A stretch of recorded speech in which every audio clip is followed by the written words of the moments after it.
Yes, very good evening everyone. कैसे हैं आप सभी लोग? Today be starting with the lecture number 5। Okay, lecture number 5 start करेंगे हम लोग। जल्दी जुड़ जाइए सभी लोग।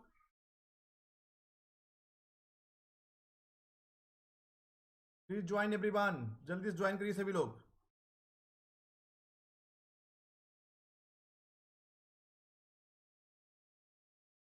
Please join everyone.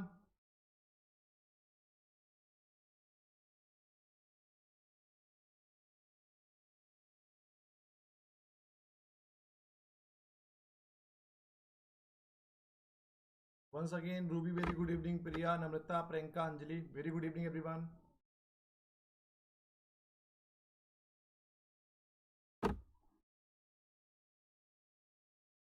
Starting the class within a very few minute.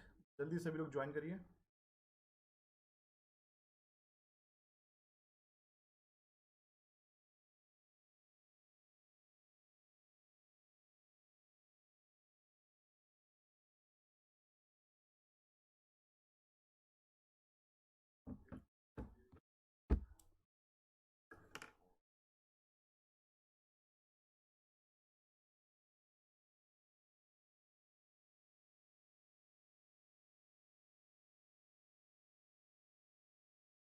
तो लेक्चर नंबर 5 है कॉमर्स पीजीटी के लिए। आज का टॉपिक है staffing. So all those candidates who are joining the very first time, my name is Anubhav Singh. Since last 11 years, I'm taking the classes for UGC NET in Management, Commerce and Economics. I used to work with India's top teaching and research organizations like IIM Lucknow, Lucknow University, LPU, MIT University, Sarda. Mentored and guidance more than 1000 candidate, 1000 से ज़्यादा बच्चे मेरे under में net GRF qualify कर चुके हैं commerce management और economics में। Correct the UGC NET JRF 4 times in commerce and management, MBA international business, MCom IB, MA economics and PhD applied economics. Today's topic for presentation is staffing. तो जल्दी से सभी लोग जुड़ जाइए, 1 मिनट और इंतजार करते हैं और लोग जुड़ जाएं, उसके बाद सेशन को स्टार्ट करते हैं। Please join everyone.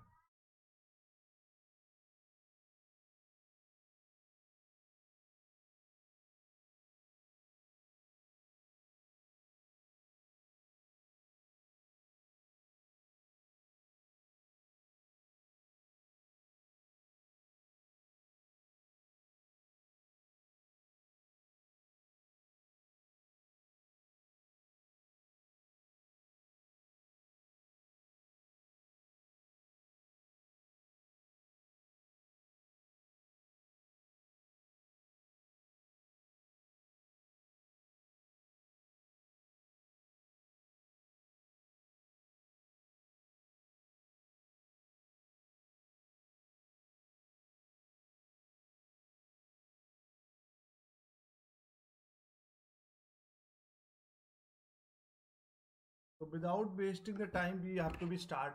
हम लोगों ने ऑर्गेनाइजिंग पढ़ा दिया और डायरेक्टिंग पढ़ा दिया, प्लानिंग पढ़ा दिया। आज का टॉपिक है स्टाफिंग, फिर बचेगा डायरेक्टिंग, कंट्रोलिंग। ठीक है, तो स्टाफिंग क्या होता है? स्टाफिंग का अगर एक लाइन में अगर स्टाफिंग समझाने की कोशिश करें आपको, स्टाफिंग का मतलब है सही इंसान को सही जगह पर सही नौकरी पर रखना। That is all about the main objective of staffing. तो स्टाफिंग का मेन उद्देश्य क्या होता है? Right person at the right place at the right job, that is called staffing. ठीक है, क्लियर है ना? तो staffing is the process of filling the position post in the organisation with adequate and qualified personnels. मतलब staffing एक विधि है कि ताकि एक संस्था के अंदर, एक संगठन के अंदर सही इंसान को सही समय पर और सही सही नंबर, सही संख्या में क्या कर रहे हैं, भर्ती की जा सके। स्टाफिंग का मतलब भर्ती करना। तो staffing is the process of acquiring, deploying, retaining a workforce of sufficient quantity and quality to create the positive impact on the organizational effectiveness। हम लोग क्या करते हैं स्टाफिंग में? नए एम्प्लॉयज को एक्वायर करते हैं, डिप्लॉय करते हैं, पुराने एम्प्लॉयज जो संस्था में काम कर रहे हैं उनको रिटेन करते हैं अपने साथ, और एक ताकि सफिशिएंट, पर्याप्त मात्रा में क्वालिटी एम्प्लॉयज आपके साथ काम करते रहे, ताकि संगठन की प्रभावशीलता बनी रहे। देखिए स्टाफिंग हिंदी में देखिए, वैसे हिंदी में आज कम स्लाइड लेके आए ताकि समझ में आ जाए हिंदी और इंग्लिश दोनों बच्चों को। स्टाफिंग प्रबंध का एक सबसे महत्वपूर्ण कार्य है, क्योंकि बिना स्टाफ के संगठन संरचना ही नहीं की जा सकती है। ये तो हमको पता है, आपको एक संगठन की संरचना करनी है तो कहीं ना कहीं स्टाफ, बिना स्टाफ के आप नहीं कर सकते। संस्था की सफलता योग्य प्रबंधकों की पूर्ति पर निर्भर करती है। समस्त प्रबंधकों पदाधिकारियों को स्तर के अनुसार 3 वर्गों में विभक्त किया जा सकता है। वरिष्ठ प्रबंध अधिकारी, कनिष्ठ और पर्यवेक्षीय या फोरमैन, वही टॉप लेवल, मिडिल लेवल और लोअर लेवल।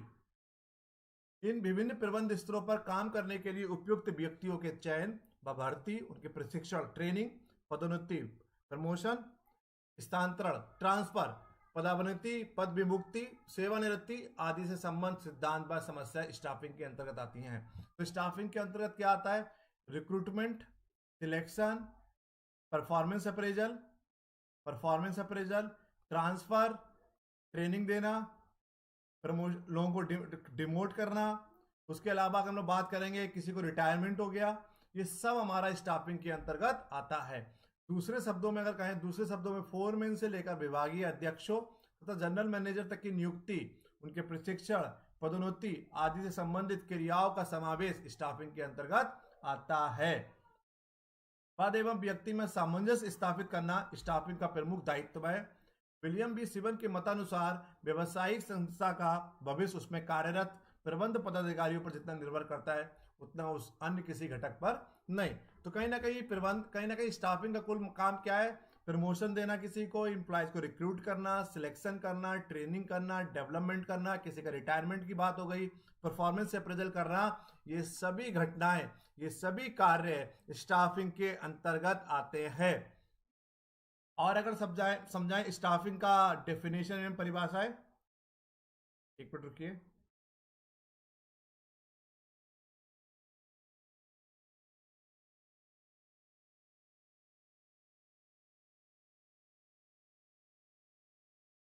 स्टाफिंग का अर्थ एवं परिभाषाएं। तो इसमें अगर हम लोग बात करें आगे, स्टाफिंग का अर्थ क्या होता है समझिए पहले। स्टाफिंग तो कुल अभी तक की कुछ हद तक की तो स्टाफिंग समझ में आ गया होगा कि स्टाफिंग का कुल मिलाकर मेन काम क्या है? भर्ती करना हो गया, ट्रांसफर हो गया, प्रमोशन हो गया, बहुत सारे काम हमारा स्टाफिंग के अंतर्गत आते हैं। एक काम नहीं है, कई सारे काम स्टाफिंग के अंतर्गत आते हैं। तो स्टाफिंग से हमारा आसन प्रशासन द्वारा निर्धारित नीतियों के क्रियान्वयन एवं हेतु योग्य एवं कर्मठ व्यक्तियों की नियुक्ति से है। स्टाफिंग प्रबंध पदाधिकारियों का चयन, उनकी भर्ती करना, मूल्यांकन एवं प्रशिक्षण का कार्य है, जिससे कि कार्य शक्ति संस्था के उद्देश्यों की प्राप्ति में सहयोग दे सके एवं कार्य निष्पादन के दौरान अधिकतम संतोष प्राप्त हो सके। तो स्टाफिंग कुल मिलाकर काम क्या है कि हम लोग योग्य अनुसार का कैपेबल और टैलेंटेड इंसान को अपने संगठन में, अपने ऑर्गेनाइजेशन में भर्ती कर सकें। कून्स एंड डोनल ने सबने अलग अलग डेफिनेशन दिया है स्टाफिंग का। देखिए कून्स और डोनल का आगे इंग्लिश में भी है, इंग्लिश मीडियम वाले बच्चे डरिए मत, आगे समझाएंगे। स्टाफिंग से आशय उस प्रबंधकीय प्रकार से है जो कर्मचारियों के उपयुक्त एवं प्रभावी चयन, मूल्यांकन तथा विकास के द्वारा संगठन संरचना को कर्मचारी उपलब्ध करने से संबंध रखता है, ताकि संरचना में अविकल्पित भूमिकाएं निभाई जा सकें। थियो हैमन ने क्या बोला है? स्टाफिंग प्रबंधकों की भर्ती, भाई सिलेक्शन करना, उनका चयन करना, विकास करना एवं क्षतिपूर्ति से संबंधित रखने वाला कार्य है। भाई जॉर्ज टेरी ने क्या बोला है? स्टाफिंग संतोषजनक एवं संतुष्ट मानव शक्ति को प्राप्त करने तथा उसे बनाए रखने में संबंध करता है। फिर पैट्रिक ई कॉर्डर ने क्या बोला है? स्टाफिंग प्रबंधकों का वह कार्य व उत्तरदायित्व है जो संस्था के कार्य संचालन के लिए प्रबंधकीय तथा अन्य कर्मचारियों को उपलब्ध करने, उनके विकास करने, उन्हें संस्था में बनाए रखने से संबंध रखता है। तो कुल मिलाकर बात सबने वही करा है, थोड़े लोगों ने अपनी अपनी वर्डिंग्स में अलग अलग तरीके से बोलने का बात किया है, बट कुल मिला के स्टाफिंग का मेन उद्देश्य है इंसान को रिक्रूट करना, सिलेक्शन करना, performance appraisal, training and development, कुल मिलाकर एक सेटिस्फाइड वे में एक इस तरीके से आपको पूरा एक स्टाफिंग करनी है ताकि जितने भी एम्प्लॉयज सेटिस्फाई रहें और ऑर्गेनाइजेशन के ऑब्जेक्टिव को अचीव करने के लिए वो लगातार काम करते रहें। देखिए आगे अगर इंग्लिश की बात करें, अकॉर्डिंग टू द मैकफॉरलैंड ने क्या बोला है? Staffing is the function by which managers build in organisations through the recruitment, selection and development of individual as capable employees. भाई सेम बात बोली है कि स्टाफिंग एक फंक्शन है जिसमें मैनेजर क्या करता है? मैनेजर एक संगठन को बिल्डअप करता है, किसके थ्रू? रिक्रूटमेंट के थ्रू, सिलेक्शन के थ्रू, डेवलपमेंट के थ्रू, कैपेबल एम्प्लॉयज जो एक जिनकी क्षमता है उनके उन एम्प्लॉयज को लेकर उनके रिक्रूटमेंट करता है, सिलेक्शन करता है, डेवलपमेंट करता है। भाई कून्स और ओडोनल ने क्या बोला है? वो पीछे आप पढ़ ही चुके हैं, हिंदी वाली डेफिनेशन सेम ही है। The management function of staffing is defined as filling the position को फिल करना in the organisational structure through the identifying workforce requirement, ताकि हम लोग वर्कफोर्स रिक्वायरमेंट कितनी उसको आइडेंटिफाई कर चुके हैं। इन मेंटरिंग द पीपल अवेलेबल, कितने लोग संस्था में भी हैं, उनका रिक्रूटमेंट करना, उनको सिलेक्शन करना, प्लेसमेंट करना और परफॉर्मेंस प्रमोशन और अप्रेजल करना। कुल मिलाकर बात सेम ही है। अब आता है स्टाफिंग का क्षेत्र व प्रकृति। क्षेत्र स्टाफिंग के अंतर्गत प्रायः निम्नलिखित कार्यों का समावेश किया जाता है। प्रबंधकों की आवश्यकताओं का अनुमान लगाना, पहला काम क्या हो गया। प्रबंधकों की मैनेजर्स की रिक्वायरमेंट क्या है उनका फॉरकास्टिंग करना, मैनेजर्स का चयन करना, प्रबंधकों को योग्यता अनुसार काम पर लगाना, जितने मैनेजर्स हैं उनकी कैपेसिटीज के अनुसार, उनके टैलेंट के अनुसार, उनकी योग्यता के अनुसार उनको सही काम पर लगाना। मतलब राइट पर्सन एट ए राइट प्लेस एट ए राइट जॉब, सही इंसान को सही जगह पर काम लगाना, इसको बोलते हैं स्टाफिंग। प्रबंधकों को प्रशिक्षित करना, मैनेजर्स को ट्रेनिंग देना, प्रबंधकों का मूल्यांकन करना, मैनेजर्स का इवैल्यूएशन करना, प्रबंधकों का वर्गीकरण करना एवं उनके लिए वेतन योजना बनाना। Two classification of the managers को क्लासिफाई करना, वर्गीकरण करना, अलग अलग भागों में बांटना, प्रबंधकों का वर्गीकरण करना, उनके लिए वेतन योग बनाना, उनके लिए सैलरी स्ट्रक्चर बनाना, प्रबंधकों के विकास की उपयुक्त व्यवस्था करना, जितने मैनेजर्स हैं उनके डेवलपमेंट की आपको अप्रोप्रिएट अरेंजमेंट करना, मैनेजर्स की ट्रांसफर और प्रमोशंस की बात करना, उनके रिटायरमेंट की बात करना और उनके मैनेजर्स का अन्य कर्मचारियों के साथ मधुर संबंधों की स्थापना करना। To build up the healthy relationship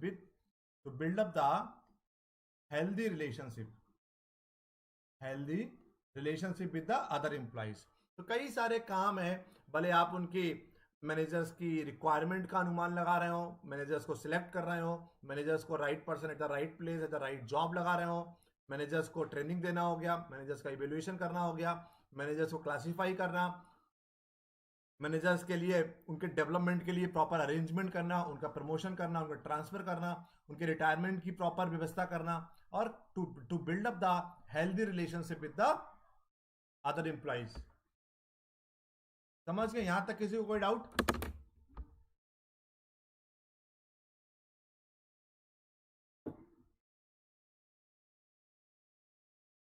Anyone is having any doubt till now? अभी तक किसी को कोई डाउट? बेसिक समझ में आ गया ना आप लोगों को?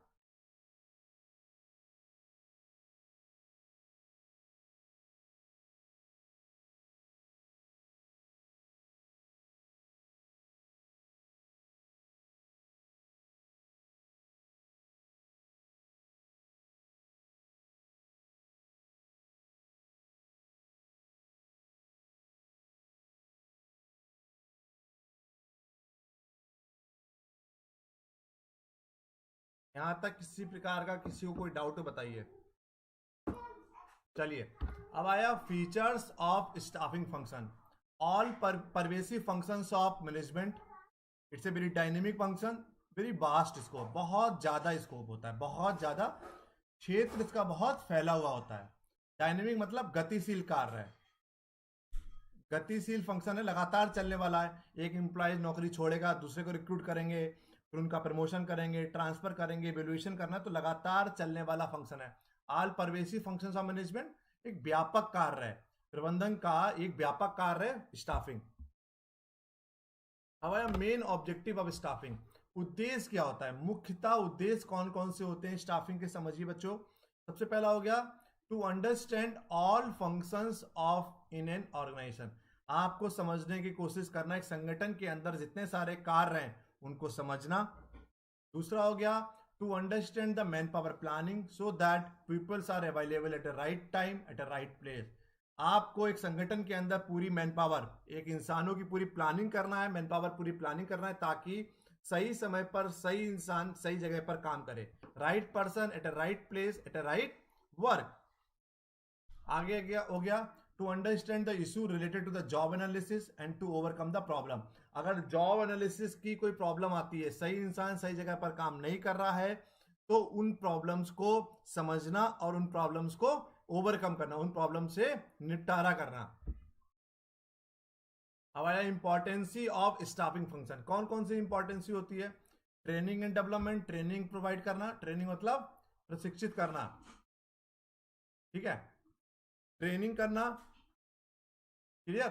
ट्रेनिंग एंड डेवलपमेंट हो गया, ट्रेनिंग मतलब प्रशिक्षित, डेवलपमेंट विकास, इफेक्टिव कोऑर्डिनेशन, आपस में प्रभावशाली समन्वय बना रहा सभी का, इफेक्टिव रिक्रूटमेंट एंड प्लेसमेंट और building the effective human resources, और एक संगठन के अंदर एक इफेक्टिव, एक बहुत बढ़िया ह्यूमन रिसोर्सेज को बिल्डअप करना। तो इंपॉर्टेंसी ऑफ स्टाफिंग क्या हो गया, training and development, effective coordination, effective recruitment and placement, building the effective human resources. अब आ गया आगे इंपॉर्टेंसी ऑफ स्टाफिंग फंक्शन की बात करें, ऑप्टिमम यूटिलाइजेशन ऑफ रिसोर्सेज, आपको एक पर्याप्त तरीके से पूरी तरह से संसाधनों का यूज करना, इनहांस द कॉर्पोरेट इमेज, एक संस्था की, एक संगठन की छवि को बढ़ाना, जॉब सेटिस्फेक्शन, इंसान अपने काम से सेटिस्फाई रहे, अपने काम से संतुष्ट रहे, तो जॉब सेटिस्फेक्शन भी एक फंक्शन है।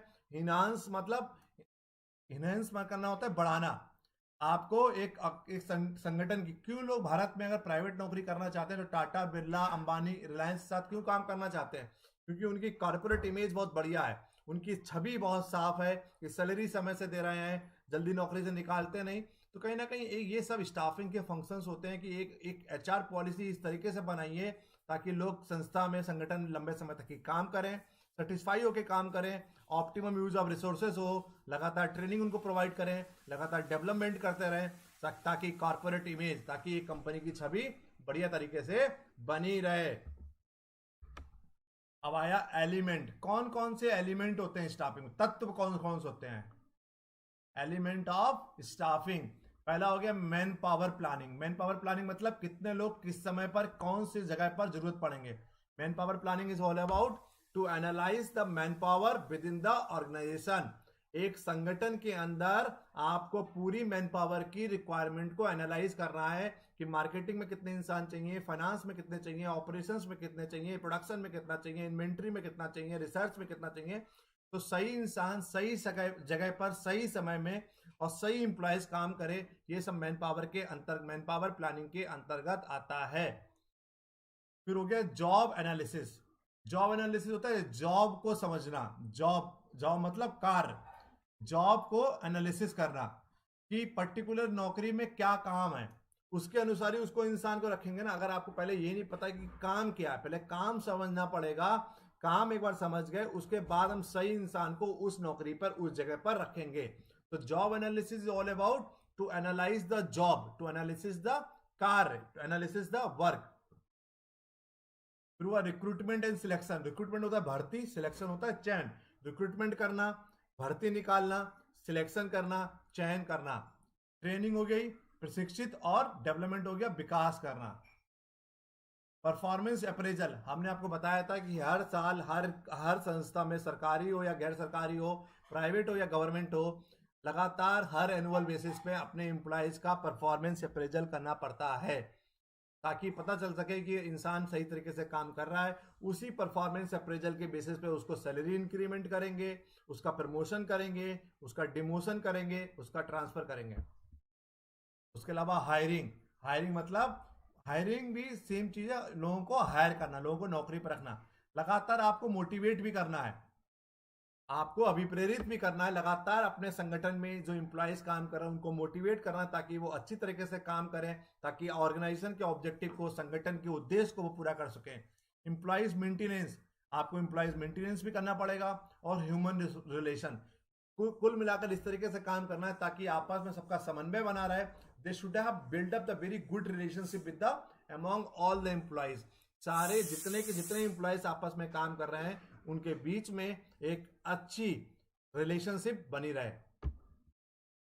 अब आया फैक्टर्स अफेक्टिंग द स्टाफिंग, यहां तक कोई doubt?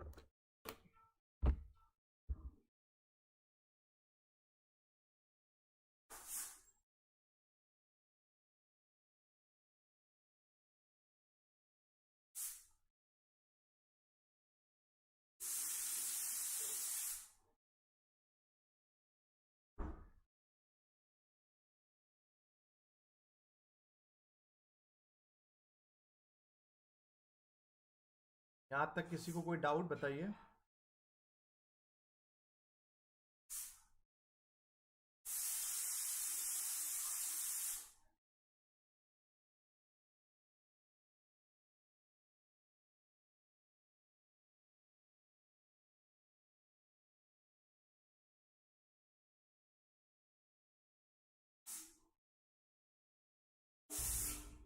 Anyone is having any doubt, please do tell me. चलिए आगे बढ़ते हैं। फैक्टर्स अफेक्टिंग द स्टाफिंग, ऐसे कौन कौन से फैक्टर्स हैं, ऐसे कौन कौन से कारक हैं जो स्टाफिंग को प्रभावित करते हैं। पहला हो गया nature of the rivalry for human resources. India has a ample supply of unskilled worker than the highly qualified workers. ये तो पता ही होगा, भारत में स्किल्ड वर्कर की बहुत ज़्यादा सप्लाई है अगर हम तुलना करें क्वालिफाइड पीपल से। क्वालिफाइड लोग कम है, बट अगर हम लोग अनस्किल्ड लेबर की बात करें, अनस्किल्ड वर्कर की बात करें, तो भारत में एम्पल मतलब बहुत ज़्यादा सप्लाई है। Companies start to change there staffing policy and prefer less talented people. Company ने, बहुत सारी कंपनी ने क्या करा है, अपनी स्टाफिंग पॉलिसी को चेंज कर दिया है, वो लेस टैलेंटेड पीपल्स को प्रीफर करना स्टार्ट कर दिया। तो nature of rivalry for human resources, तो मानव संसाधन के बीच में अपने आप में एक राइवलरी है। एक तो हो गई क्वालिफाइड लोगों की अनक्वालिफाइड से, दूसरा हो गया sometime what they started doing, they have started preferring the less talented people as compare to the talented people. दूसरा हो गया लीगल फैक्टर। लीगल फैक्टर भी बुरी तरह से प्रभावित करते हैं। चाइल्ड लेबर इज प्रोहिबिटेड, ये तो पता ही होगा, स्टॉप चाइल्ड लेबर। भारत में हम लोग बात कर रहे हैं कौन कौन से ऐसे लीगल फैक्टर्स हैं या कौन कौन से ऐसे कारक हैं जो रिक्रूटमेंट को, सिलेक्शन को क्या करते हैं, या स्टाफिंग को प्रभावित करते हैं। तो लीगल फैक्टर्स में हो गया, लीगल मतलब कानूनन फैक्टर। ये तो पता होगा कि 18 साल से नीचे के बच्चे को अपने संस्था में, अपने संगठन में नौकरी पर नहीं रखते। दूसरा हो गया provisions are relating to the reservations for physically handicapped people. सरकारी में तो रिजर्वेशन भी है, ओबीसी को 27%, एससी को, एसटी को और इकोनॉमिकल वीकली सेक्शन को 10%, ऐसे ही फिजिकली हैंडीकैप्ड के लिए भी रिजर्वेशन है। तो ये सब फैक्टर्स ऐसे हैं जो प्रभावित करते हैं और आपको ना चाहकर भी ये सब फैक्टर्स को मानना पड़ेगा।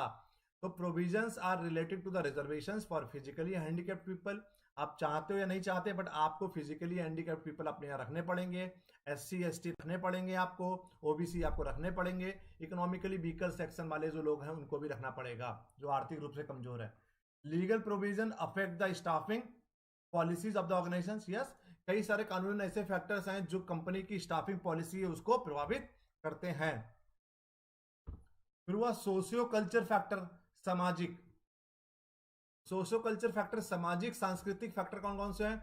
Employment of womens for job involving या physical exertion is usually avoided.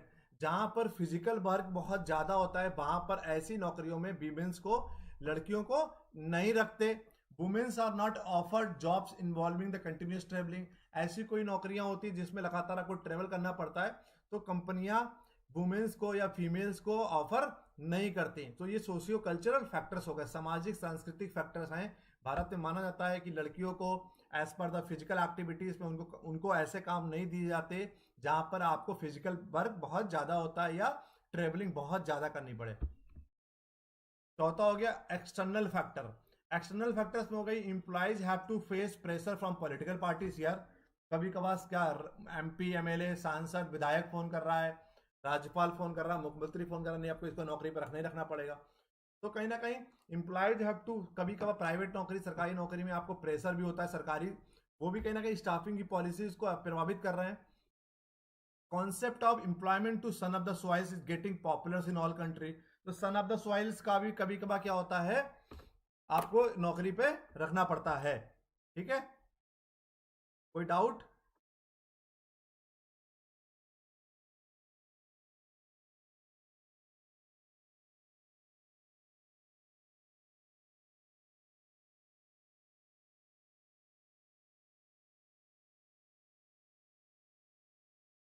ठीक है, तो सन ऑफ सॉइल्स का मतलब होता है कि अगर कोई परसेंटेज शेयर कर देते, उत्तराखंड में है कि 50% लोग उत्तराखंड के रखे जाएंगे या 20% लोग उत्तराखंड के रखे जाएंगे। आपने कुछ ऐसा रिजर्वेशन कर दिया कि लोकल के इंसान को इतने % रखना ही रखना है। ठीक है, तो ये भी हो सकता है। सन ऑफ सॉइल्स का मतलब है कि लोकल के एक पर्टिकुलर भाषा बोलने वाले या आदिवासी लोगों को, ठीक है, या इन लोगों को इतने % लोगों को कहीं ना कहीं उनको रिक्रूट करना ही है। External influence affect the staffing policy of business unit. सीधी सी बात है, कई सारे टाइप के अलग प्रभावी एक्सटर्नल बाहरी इन्फ्लुएंस होते हैं जो क्या होता है, स्टाफिंग की पॉलिसीज को प्रभावित करते हैं। ये थे हमारे एक्सटर्नल फैक्टर। अब आए इंटरनल फैक्टर। एक्सटर्नल में कौन कौन से होगा, 4 हो गए ना, nature of rivalry for human resources, legal factor, socio culture factor और एक्सटर्नल इन्फ्लुएंस। अब आए इंटरनल फैक्टर कौन कौन से होते हैं जो स्टाफिंग की पॉलिसी को प्रभावित करते हैं। ऑर्गेनाइजेशनल इमेज, जो संगठन की छवि होती है या कंपनी की जो छवि होती है वो भी प्रभावित करती है। पास्ट प्रैक्टिसेस मतलब भूतकाल की जो प्रैक्टिसेस हैं, भूतकाल में अगर मतलब किस तरीके से रिक्रूट कर रहे थे, जुगाड़ से या सोर्स से रिक्रूट कर रहे हैं, तो आज भी वही पॉलिसीज फॉलो कर रहे हैं। साइज ऑफ द ऑर्गेनाइजेशन, संगठन का साइज कितना है, अगर छोटा साइज है तो क्या करते हैं, तो अलग पॉलिसी होगी। अगर बहुत, जहां पे 1000 लोग 10,000 लोग काम कर रहे हैं, वहां पे अलग टाइप की पॉलिसीज होंगी। ठीक है। ऑर्गेनाइजेशनल बिजनेस प्लान, जो आपकी ऑर्गेनाइजेशन का जो बिजनेस प्लान है वो भी कहीं ना कहीं पूरी तरह से प्रभावित करता है। अब आ गया ये अलग चीज। पहले यहां तक कोई डाउट है बताइए।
चलो आगे बोलते हैं रिक्रूटमेंट। रिक्रूटमेंट भी इसी का पार्ट में से, एचआर में आपको अलग से ही पढ़ाएंगे। रिक्रूटमेंट क्या होता है, रिक्रूटमेंट होता है भर्ती करना। रिक्रूटमेंट में क्या करते हैं, recruitment is a pool of applicants. हम लोग ज्यादा से ज्यादा को कोशिश करते हैं कि ज्यादा से ज्यादा लोग किसी पर्टिकुलर एप्लीकेशन के लिए, ज्यादा से ज्यादा लोग नौकरी के लिए अप्लाई करें। जैसे पीजीटी टीजीटी का जो फॉर्म आया है उसको बोलते हैं रिक्रूटमेंट नोटिस आया है। ठीक है। और उसमें सिलेक्शन क्या होगा, सिलेक्शन होगा जब फॉर्म पेपर होगा, पेपर का इंटरव्यू होगा, वो सब होगा, सिलेक्शन का प्रोसेस होगा। Recruitment is all about, recruitment हम लोग इसीलिए करते हैं ताकि ज्यादा से ज्यादा लोग आपकी पर्टिकुलर कंपनी के लिए, पर्टिकुलर जॉब के लिए अप्लाई करें। तो रिक्रूटमेंट में क्या करते हैं, process of locating, identifying and attracting the capable candidate. हम लोग क्या करते हैं, कोशिश करते हैं ज्यादा से ज्यादा लोगों को आइडेंटिफाई करें, अट्रैक्ट करें, ताकि कैपेबल लोग अप्लाई करें। क्योंकि मान लीजिए 100 नौकरी है, अगर 10,000 लोग फॉर्म अप्लाई करेंगे तो आप उसमें से अच्छे लोगों को छाड़ सकते हैं।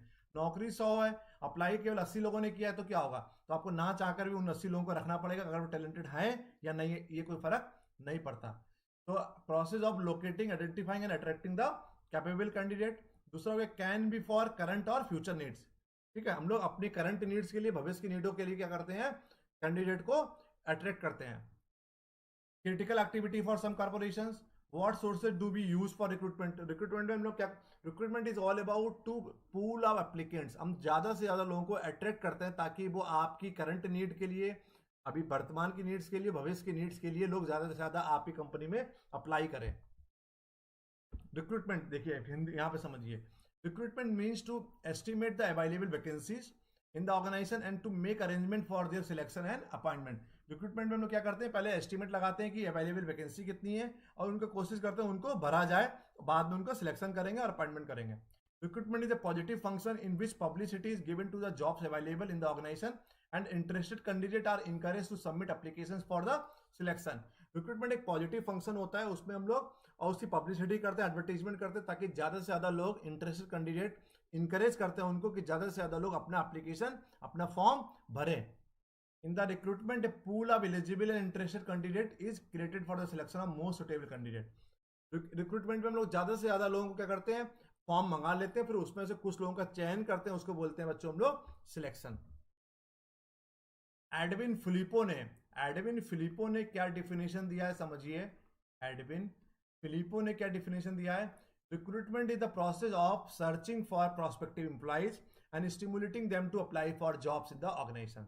रिक्रूटमेंट क्या है, एक process for searching the prospective employee. हम लोग प्रोस्पेक्टिव मतलब जो ऐसे एम्प्लॉयज जो कहीं ना कहीं आपके लिए, आपकी नौकरी के लिए कैपेबल है, और उनको हम लोग इनकरेज करते हैं कि आप भी इसमें, इस पर्टिकुलर कंपनी के लिए, पर्टिकुलर जॉब के लिए अप्लाई करिए।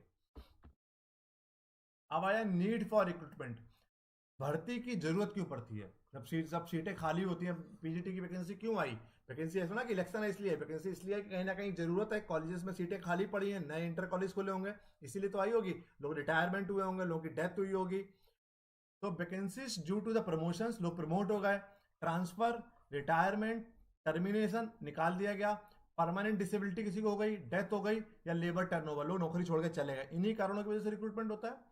उसके अलावा creation of the new vacancies due to the growth, कभी कभार क्या होता है नए कॉलेज खुल गए, नए इंटर कॉलेज खुलेंगे, नए कॉलेज खुलेंगे, तब भी कभी कभार आपने दूसरा प्लांट लगा दिया बिजनेस का, पहले एक कंपनी चल रही थी, अब 2 कंपनी चल रही, 3 कंपनी चल रही है, तो creation of the new vacancies due to the growth, आपने व्यापार ग्रोथ करा, बिजनेस को फैलाया, एक्सपेंशन किया, या diversification of the business activity. Diversification मतलब होता है पहले आप कपड़े के व्यापार में थे, अब खाने के व्यापार में आ गए, पहले आप मोबाइल फोन बना रहे थे, अब कपड़ा बनाने लगे, बिजनेस को डाइवर्सिफाई किया। तो creation of the new vacancies, क्यों, कब कब कब वैकेंसी आती है नई? बिजनेस का ग्रोथ किया आपने, एक्सपेंशन किया, व्यापार का डाइवर्सिफाई कर दिया, तब भी आपकी नई वैकेंसी मार्केट में आएंगी। रिक्रूटमेंट के सोर्सेस, किन किन सोर्सेज से हम लोग रिक्रूटमेंट करते हैं? Internal source searches, school placement, college में जाके आते हैं जो बच्चे एमबीए करते हैं या बीटेक करते हैं, उनके कॉलेज में जाके कंपनियां जाती हैं, रिक्रूट करके आती हैं। एम्प्लॉइज रेफरल, कोई जो लोग जो नौकरी कर रहे हैं employees. Recruitment is a part of the staffing, वही रिक्रूट स्टाफिंग में सब कुछ आता है, recruitment, selection, transfer, promotion, training and development, performance appraisal, सब कुछ। तो recruitment is a part of staffing. ठीक है। तो रिक्रूटमेंट सोर्सेज में वॉलंटरी एप्लीकेशंस, कुछ लोग अपने आप अप्लाई करते हैं, आपने न्यूज़पेपर में एडवर्टीजमेंट दे दिया, आपने वेबसाइट में एडवर्टीजमेंट दे दिया। एम्प्लॉयमेंट एजेंसी, जो बहुत सारी एम्प्लॉयमेंट एजेंसी होती है जो जिसको हम लोग बोलते हैं जॉब कंसल्टेंसी, तो जॉब कंसल्टेंसी भी होती है, वो भी कहीं ना कहीं रिक्रूटमेंट करती हैं। इंटरनल सोर्सेज कौन कौन से हुए? प्रमोशंस, कोई इंप्लॉइज मैनेजर लेवल पे काम कर रहा है, प्रमोट होकर सीनियर मैनेजर बन गया था, तो मैनेजर वाली पोजीशन खाली हो गई तो उसको भरना पड़ेगा। ट्रांसफर हुआ, कोई दिल्ली नौकरी कर रहा है, दिल्ली से लखनऊ आ गया, तो दिल्ली में वैकेंसी खाली हो गई। इंटरनल नोटिफिकेशन, कभी कभार क्या करते हैं आप, कोई वैकेंसी निकालते हैं केवल इंटरनल इंप्लॉइज के लिए निकालते हैं कि वो अपने कोई रिलेटिव्स को, अपने बेटे को, अपने बेटी को, अपने भाई को, अपने बहन को ले आए, कभी कभार हम लोग इंटरनल नोटिफिकेशन भी लाते हैं। फिर हुआ फॉर्मर एम्प्लॉइज, फॉर्मर एम्प्लॉइज क्या होता है, जो एक बार रिटायर हो जाते हैं उनको दोबारा बुला लिया, या जो एक बार संगठन आपको छोड़ के चलेगा, एक बार जो आपकी संस्था छोड़ के चलेगा उनको दोबारा बुला लेना, उसको बोलते हैं हम लोग फॉर्मर एम्प्लॉइज। अब भाई एक्सटर्नल सोर्सेज में कौन कौन सा हुआ? कैंपस रिक्रूटमेंट, पता ही आपको, कैंपस रिक्रूटमेंट तो बहुत सिंपल है, पता ही आप लोगों को, जाके डायरेक्टली कंपनी गई कॉलेजेस में और वहां से बच्चों को भर्ती करके ले आई। प्रेस एडवर्टीजमेंट, न्यूज़पेपर में दे दिया आपने, मैगजीन्स में दे दिया। Recruitment through the management consultant and private employee exchange, बहुत सारे मैनेजमेंट कंसल्टेंट होते हैं जो 1000-2000 रुपए लेके नौकरी लगवाते हैं, उनके थ्रू आप रिक्रूटमेंट कर सकते हैं। डेपुटेशन ऑफ द पर्सनल्स, कुछ लोगों को डेपुटेशन पर आते हैं। मैनेजमेंट ट्रेनिंग स्कीम्स होती हैं, कुछ लोग वॉक इन होते हैं, राइट इन होते हैं, टॉक इन होते हैं। कुछ लोग वॉक इन आते हैं, सीवी डायरेक्ट आपका रिज्यूम डाल के चले गए कंपनी में। कुछ लोग डायरेक्टली लिखते हैं, टॉक इन डायरेक्टली फोन पर बात करते हैं। वो तो हो गया रिक्रूटमेंट। रिक्रूटमेंट में कोई डाउट?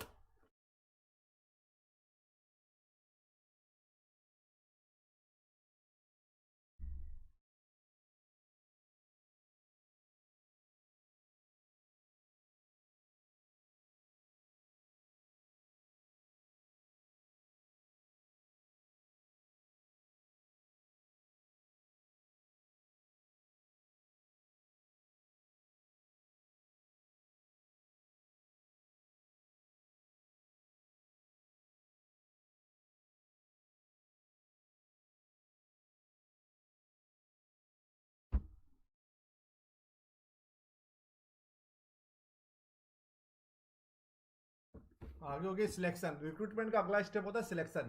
सिलेक्शन में होता है series of steps from initial applicant screening to the final hiring of the new employee. Recruitment में आपने फॉर्म भेज दिया, फॉर्म अप्लाई कर दिया, सिलेक्शन होता है उसका चयन करना। इसमें पहला स्टेप, अलग अलग अलग नौकरी के लिए अलग अलग स्टेप्स होते हैं। Completing the application material, conducting an interview, completing any necessary test, जो भी टेस्ट रिक्वायरमेंट है उसको नेसेसरी टेस्ट लीजिए। डूइंग ए बैकग्राउंड इन्वेस्टिगेशन, उसका बैकग्राउंड चेक करिए। सोशलाइजेशन चेक करिए। Deciding to the hire or not to hire. Simple है, अलग अलग नौकरी के लिए अलग अलग सिलेक्शन का प्रोसीजर होता है। कोई अगर पीजीटी की नौकरी के लिए करिए, directly interview, directly written test होगा, इंटरव्यू होगा। भाई अगर यूपीएससी की बात करें, आईएएस की, उसे प्री होता है, मेंस होता है, साइकोलॉजिकल टेस्ट होता है, आपका नॉर्मली इंटरव्यू भी होता है। तो अलग अलग नौकरी के लिए अलग अलग सिलेक्शन का प्रोसीजर होता है। बस सिलेक्शन में कुल मिलाकर काम यही है, चयन करना है इंसान को। जितने लोगों ने अप्लाई किया उसमें से मोस्ट सुटेबल, जो सबसे ज़्यादा सुटेबल कैंडिडेट है आपकी कंपनी के लिए, आपके संगठन के लिए, आपकी संस्था के लिए, उनको भर्ती करना, उनका चयन करना, उसको बोलते हैं हम लोग सिलेक्शन। अब आया रिक्रूटमेंट और सिलेक्शन में अंतर। रिक्रूटमेंट में होता है to attract the maximum number of candidate. रिक्रूटमेंट के अंदर हम लोग करते हैं ज्यादा से ज्यादा लोग आपकी संस्था में अप्लाई करें। सिलेक्शन में to choose best out of the available candidate. Selection का मतलब है जो अवेलेबल कैंडिडेट हैं उनमें से कुछ लोगों को चुनना, उसको बोलते हैं बच्चों सिलेक्शन। दूसरा हो गया it create the application pool as large as possible. Recruitment में हम लोग कोशिश करते हैं कि ज्यादा से ज्यादा लोग आपके संगठन में, आपकी संस्था में अप्लाई करें। वही सिलेक्शन में it is a rejection process where few are selected. Selection में कुछ ये रिजेक्शन प्रोसेस होता है, इसमें कुछ ही लोग सिलेक्टेड होते हैं, बचे हुए लोगों को रिजेक्ट कर देते हैं। Techniques are not very intensive, बहुत कठिन, बहुत कोई प्रॉपर टेक्निक्स नहीं होती इसमें। Highly specified techniques are required. आपको किसी को चयन करना है, कोई बहुत स्पेशलाइज टेक्निक चाहिए, तभी आप किसी को चयन कर पाएंगे। Outcome is application who pool, मतलब हु पूल जिन्होंने सीवी जमा किया। Outcome is the candidate is offered job. इसमें रिक्रूटमेंट का आउटकम्स होता है कि कितने लोगों ने अप्लाई किया। आपने कोशिश किया था कि 100 लोग, 100 नौकरी है, उसके लिए लोग 10,000 लोग अप्लाई करें। अगर 10,000 लोगों से ज्यादा लोगों ने अप्लाई कर दिया तो आपका रिक्रूटमेंट सक्सेस हो गया। सिलेक्शन में क्या आपने सोचा था कि 100 लोगों का चयन करना, अगर 100 लोगों का आपने चयन कर लिया 10,000 में से, तो आपका सिलेक्शन का प्रोसेस सक्सेस हो गया। प्रोसेस क्या है इसका पता ही है। रिक्रूटमेंट का advertisement, employment agency, on campus recruitment, deputation, employee recommendation, labour union, gate hiring. इसमें एप्लीकेशन को स्क्रीन करना, selection test, interview, checking the reference, physical examination, approval by authority, final placement. ये नॉर्मल है, पता ही, शुरू से बता ही रहे हैं आपको। फिर आया ट्रेनिंग एंड डेवलपमेंट। जो एक बार लोगों को आपने रिक्रूट कर लिया, सिलेक्ट कर लिया, उसको उसके बाद ट्रेनिंग देना पड़ती है। हर इंसान कोई भी कुछ काम करके आएगा, लेकिन उसको कुछ ना कुछ दिन के लिए आपको ट्रेनिंग देनी पड़ती है। तो training is a very short term process utilizing a systematic and organized procedure by which non-managerial person learn technical knowledge and skill for a definite purpose। Training एक शॉर्ट टर्म का, एक छोटे समय के लिए प्रोसेस होता है, एक सिस्टमेटिक तरीके से। जो नॉन मैनेजल पर्सनल्स होते हैं, जो एक प्रबंधन की जगह पर नहीं काम करेंगे, प्रबंधकीय जगह पर काम नहीं करेंगे, उनको कुछ टेक्निकल नॉलेज देनी होती है एक स्पेसिफिक पर्पज के लिए, इसलिए हम लोग ट्रेनिंग देते हैं। मान लो कोई कंप्यूटर की ट्रेनिंग देनी है, आपको रेलवे में काम करना है, तो रेलवे में टिकट कैसे काटना है, सिस्टम कैसे चलता है, बैंक की ट्रेनिंग देनी है, तो कोई आपने बैंक पीओ क्वालिफाई कर लिया, बैंक का एग्जामिनेशन क्वालिफाई कर लिया, उस पर ट्रेनिंग होगी कैसे आपको पैसा गिनना है, कैसे पैसे काउंट करना है, आपको पैसे कैसे चढ़ाना है, चेक कैसे क्लियर करना है। तो ट्रेनिंग के हम लोग एक जो नॉन मैनेजल पर्सनल्स होते हैं उनको कुछ टेक्निकल नॉलेज के लिए उनको एक ट्रेनिंग देते हैं, ताकि वो डेफिनेट पर्पज, एक कोई जो विशेष उद्देश्य होता है काम का, उसको वो पूरा कर सकें। भाई डेवलपमेंट होता है, डेवलपमेंट एक लॉन्ग टर्म प्रोसेस होता है। Development is a long term educational process utilizing a systematic and organizer procedure by which managerial personnel learn conceptual and theoretical knowledge for general purpose. वो होता है नॉन मैनेजरियल के लिए, मतलब manager लोग नहीं होते ट्रेनिंग में। बट डेवलपमेंट हम लोग कैसे करते हैं, जो मैनेजर लेवल के लोग होते हैं, जो मैनेजरियल पर्सनल होते हैं, जो एक अच्छे मिडिल लेवल और टॉप लेवल के लिए हम लोग डेवलपमेंट करते हैं, ताकि वो कुछ नया सीख सकें लंबे समय के लिए, लॉन्ग टर्म के लिए। एक लॉन्ग टर्म एजुकेशनल प्रोसेस होता है, वो शॉर्ट टर्म होता है, ये लॉन्ग टर्म होता है। वो नॉन मैनेजरियल होता है, ये मैनेजरियल होता है। अब आया importancy of training and development. Training and development की इंपॉर्टेंसी क्या है? इंक्रीज इन द एफिशिएंसी, प्रभावशीलता को बढ़ाना। सीधी सी बात है, आदमी अगर टेक्निकल होगा तो प्रभावशीलता तो बढ़ी जाएगी। Increase in the moral of the employees, लोगों का होता नहीं है, मोरल बढ़ाना। बेटर ह्यूमन रिलेशन, एक मानव के आपस में लोग, जितने लोग काम कर रहे हैं उनके बीच में एक अच्छा रिलेशन बना रहे। रिड्यूस द सुपरविजन, सीधी सी बात है, अगर इंसान को ट्रेनिंग दे देंगे तो वो इंसान खुद ही सीख जाएगा, तो आपको सुपरवाइज ज्यादा नहीं करना पड़ेगा, आपको हर बात में उसको नहीं बताना पड़ेगा, उसके पास खुद से नॉलेज होगी, क्योंकि एक बार आप उसको ट्रेन कर चुके हैं। Increase the organization viability and flexibility, एक संगठन की फ्लेक्सिबिलिटी को बढ़ाना, ताकि मान लो कोई इंसान 4 लोगों को अपने एक काम सिखा दिया, 4 में से अगर 2 लोग नहीं आते, एटलीस्ट बचे हुए 2 लोग तो काम कर लेंगे। फ्लेक्सिबल बनाना लोगों को, एटलीस्ट सबको, अगर एक जैसा काम सबको एक जैसा काम आता होगा तो सब एक ही काम कर पाएंगे। एक इंसान को 2-3